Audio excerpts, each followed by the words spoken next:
All right. All right, good morning. We're going to focus on morning prayers. Let's say our bracha. Baruch atah Adonai Eloheinu melech haolam asher kidshanu b'mitzvotav v'tzivanu la'asok b'divrei Torah. And we have been, with the exception last week when we did a little detour into Hanukkah ritual, we've been focused on morning prayers. We started with Modeh and Reshit Chochmah. I think we talked about Netilat Yadayim as well. And in the order that's presented in the Ashkenazic rite as presented in Sefaria, which is not exactly the same as what you find in Art Scroll. The next prayer is this really very interesting prayer, which I think we should look at today, which is known as Asher Yatzar. And this one has a lot of physicality associated with it. So here we go. Baruch atah Hashem Elokeinu melech haolam. Blessed are you, God, ruler of the universe, or of time and space, however you want to translate ha'olam, which has sort of a space-time continuum built into it. Blessed is that God, the one, and it's addressed in the second person. Blessed are you. We haven't really talked about what is called by the rabbis the Shem U'Meforash. Where you refer to God by name and also by description. The Shem U'Meforash is this introductory part that we see all the time. Right? We see this all the time. Blessed are you, Adonai, our God, ruler of the universe. And sometimes it keeps going with who makes us holy with commandments and commands us to blank. But in this case, this is really the Shem U'Meforash. This is the first part. And it goes on to say, that God, blessed are you, O God, that I refer to in this way. For you are the one who, and then it goes from the second person. We haven't really talked about this, but I want to focus here to the third person. It goes from an intimate expression, God as immanent and intimate, to God more transcendent and more distant. Blessed are you, God, ruler of the universe, who fashioned or created. Yitzirah is one of the four worlds of creation. We have reference to it in the Tu B'Shvat liturgy as well, when we have four worlds: Olam Asiya, Olam Yitzira, Olam Bria, and Olam Atzilut. And we have fruits that symbolize those four worlds. This is the world of creating, that is creating not from nothing, but rather creating from something and fashioning into something. I think of it as sculpting. So, blessed are you, God, who sculpted human beings with wisdom and created in him nikavim, chalulim. Okay, nikavim means, as they translate here, they have it as openings, which is an interesting use of the language. But it's from the same word as nikeva, which means female. You know, we have a very gendered language.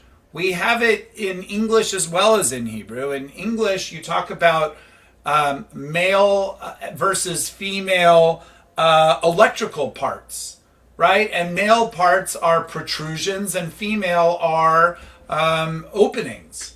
And there is built into this a very gendered, heteronormative notion of male and female parts coming together to create new life, or whatever it is, or in the case of electricity, a complete circuit. So nikavim is the same word as nikeva. We find that word in the book of Genesis. Zachar u'nekeva, male and female, bara otam. God created them. And so God created in Adam, nikavim, so multiple openings, right? It's interesting that it's mentioned twice. Chalulim, also a sort of openings, translated usually as, here it's translated as hollows. You might have heard of a musical instrument called a khalil, which is essentially a recorder in which air is blowing through a pipe, and that is the opening of a flute, right? The flute is all about the idea of circulation within a hollowed out, core. So God created these openings and these hollows. I think that's as good a translation as anything. Period. It isn't listed as a period, but there should be a period here. Galui v'yadua. It is revealed and known. Lifnei chisech vodecha, before the throne of your glory. She'im yipatech echad mehem, o yisatem echad mehem. That if one of these hollows or openings will be open, implicit here as will be opened when it shouldn't be open, o yisatem echad mehem, or one of them will be closed when it should be open, right? If openings are closed and closings are opened, then what's going to happen? I'efshar litkayem v'la'amod lefanecha. It will be impossible to exist or to be established, to maintain existence, v'la'amod lefanecha, and to stand before you, afilu sha'achad, even for a moment. The Reform liturgy leaves out this part. I don't know why, but I think it's just for brevity, because it doesn't necessarily say that much, but even for a moment, at least the Gates of Prayer, I'm pretty sure, left it out. And then what we call the Chatimah. So you have a beginning, which is the Shem Mufarash, the introductory Baruch Atah, and then you have what's called the signature, the sealing of the prayer, what we call in Hebrew the Chatimah. Blessed are you, Adonai, Rofeh Chol Basar, Umafli La'asot. So, blessed are you, Adonai, who heals all flesh and causes wonderment to be, or to makes wonderments happen. Okay, so let's, first of all, any comments on what we've looked at so far? Is it all crystal clear? What do you think about the way it's presented?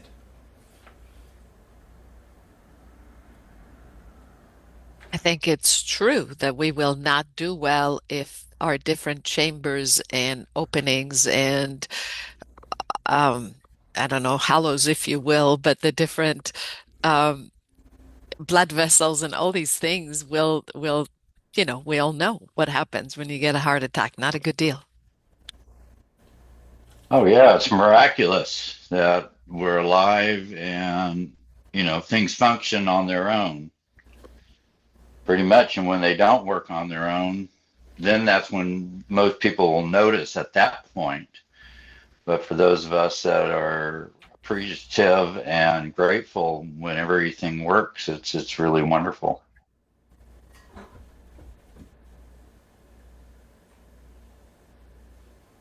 Thanks. Anyone else?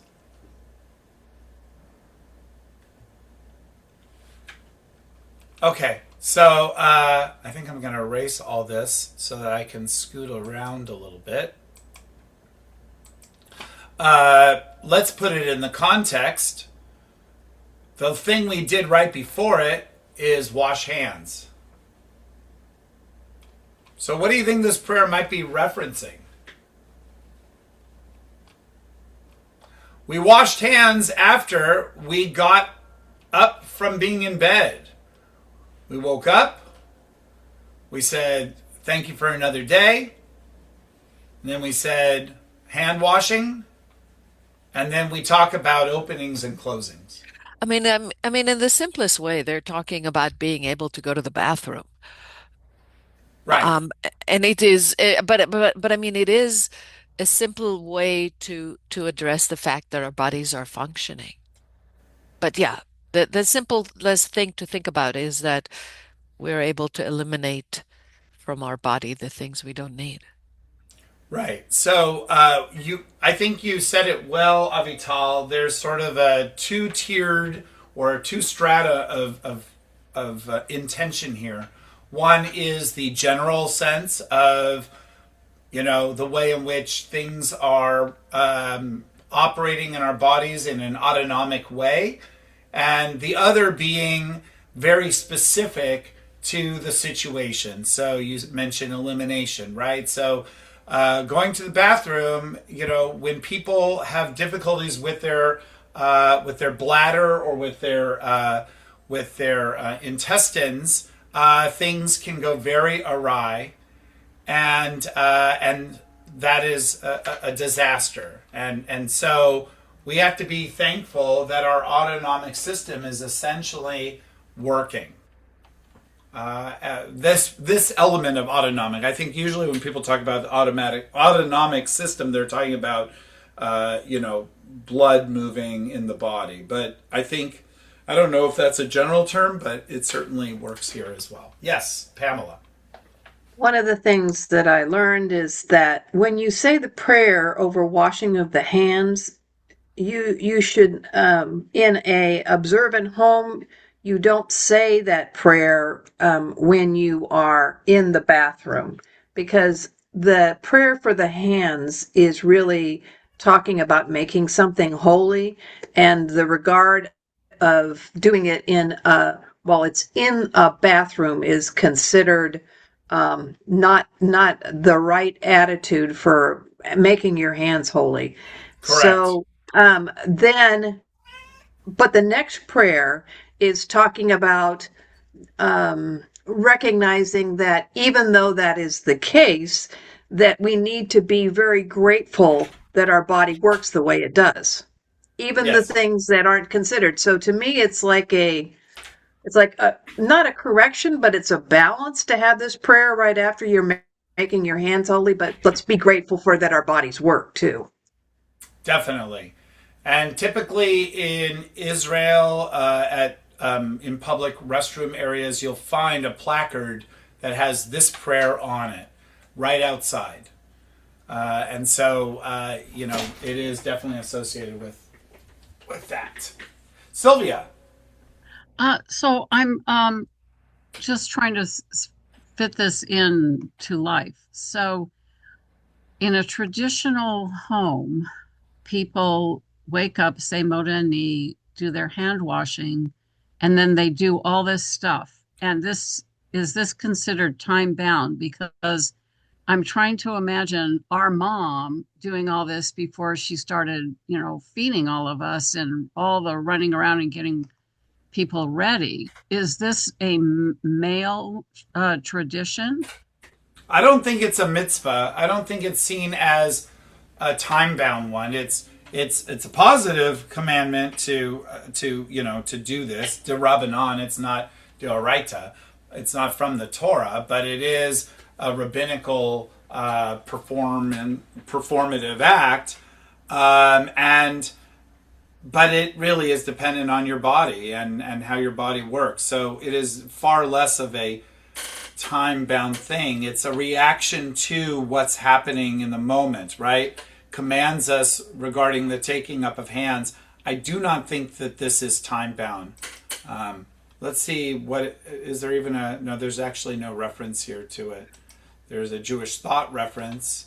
And that's for hand washing. This one definitely is not a mitzvah per se, because it doesn't have the Vitzivanu formula in it. It's really a reaction to what's happened. So I don't know if that answers the question. Let's see what it says under halakha for this. Mishnah Torah prayer.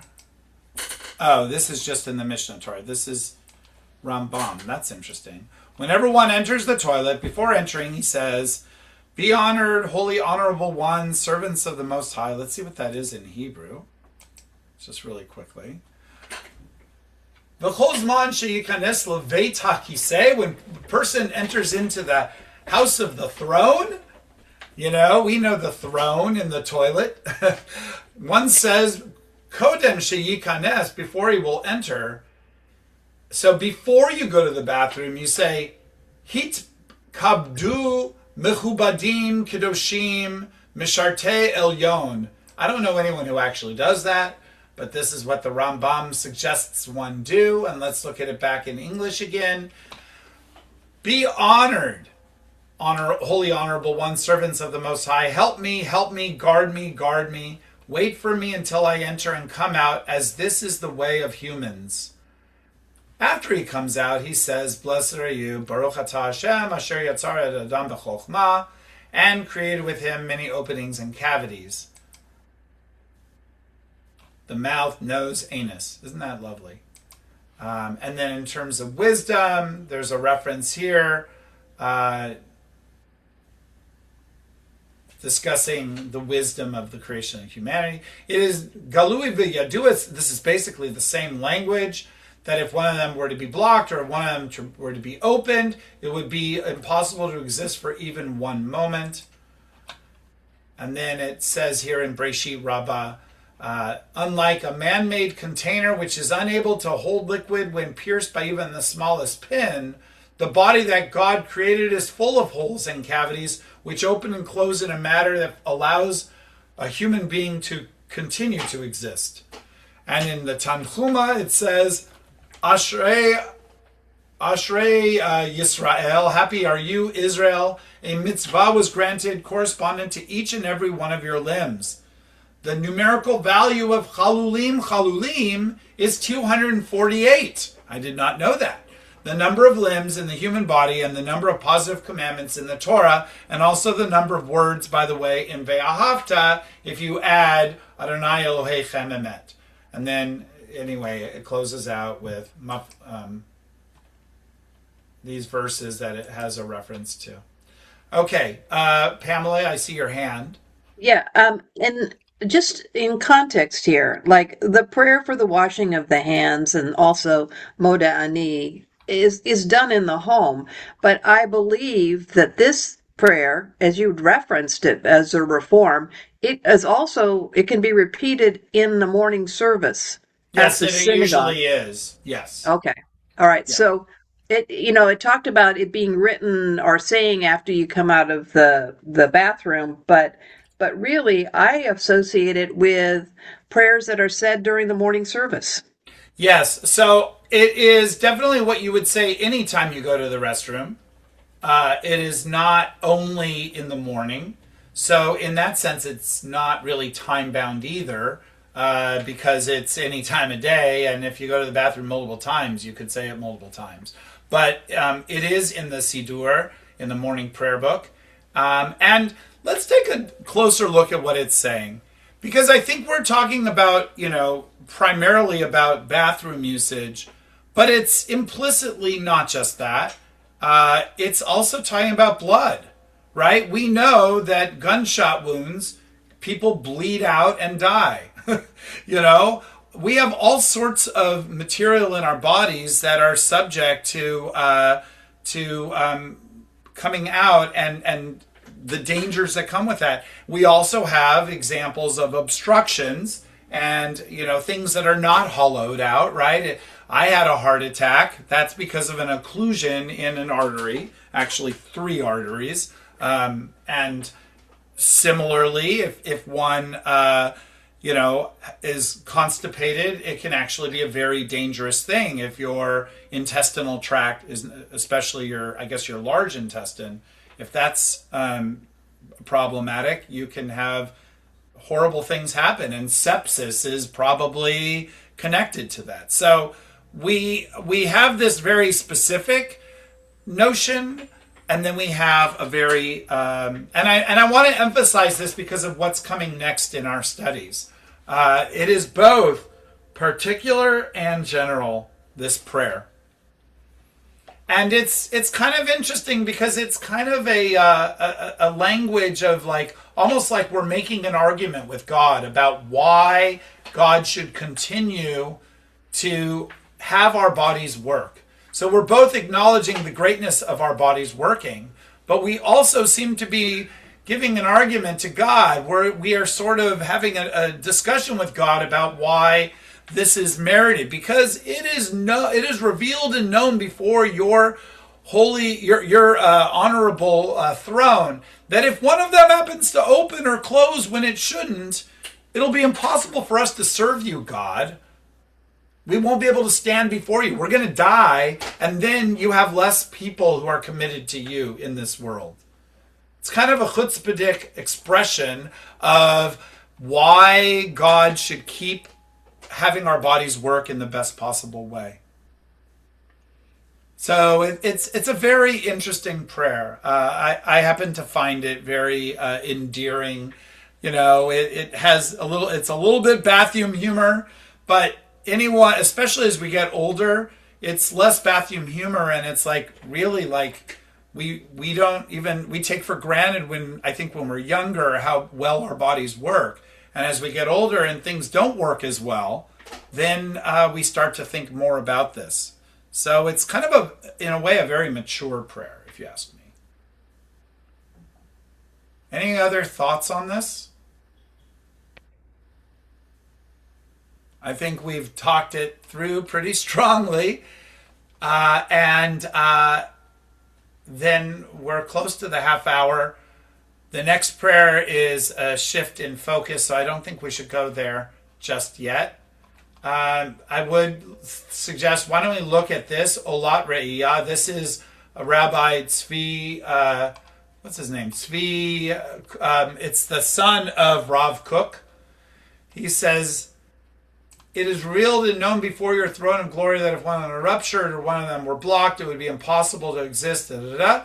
Then he says, all living creatures whose tasks are all done with the necessity of nature without free choice, it is not a wonder when they are situated in their living conditions which require so much precision.